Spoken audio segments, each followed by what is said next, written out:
It was doctrinally driven that if any man was to reach godhood, he had to practice polygamy. Both mainline Mormons and fundamentalist Mormons believe in the exact same doctrine that one day a faithful man is going to become a god. As he becomes a god, then he is going to create his own new world. So this is where polygamy solves the situation. If a man/god has 1,000 wives, he can certainly populate his new world faster. Back in the mainline Mormon church, I was teaching a gospel doctrine class that one day they would definitely have to live polygamy. And the wife of one of the members of the bishopric came over and sat on my couch and shed bitter tears over the fact that she knew she could not share her husband with anybody else. She was so madly in love with her husband. And I mean, she suffered over this. When I was in the Mormon church, I knew my doctrine backwards and forwards, and I just felt I needed more.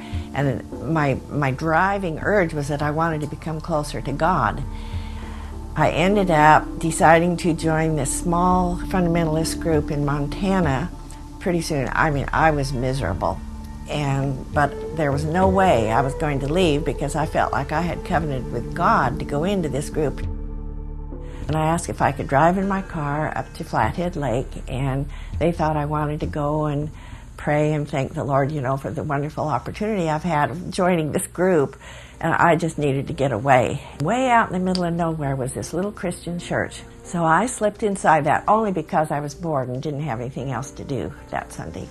I began to hear for the first time about what the biblical grace meant. I learned that I was a sinner and began to understand more what Jesus actually did for me on the cross. So I was able to attend for about 4 Sundays, and I was followed. And they found out back on the farm and I was confronted when I came back. Have you been going to that little church? All this rage broke loose. Didn't I know I was committing spiritual adultery and I was worshiping at the altar of Baal by going into this Christian church? So I was ordered to hand over the keys to my car, which I dutifully did.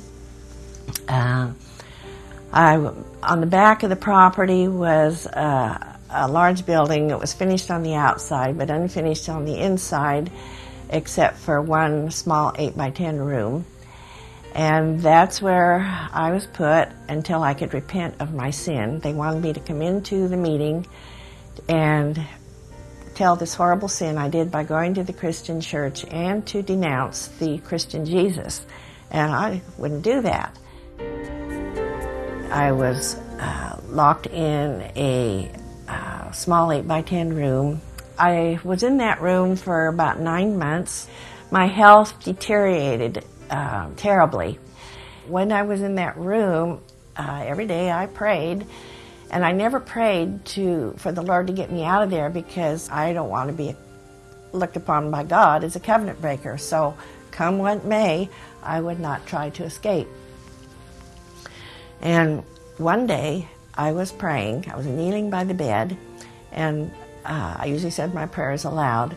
And right in the middle of a sentence, I was totally interrupted with these words, "I shall deliver you." And I remember sitting back on my knees, and I thought, wow, that had to have been God.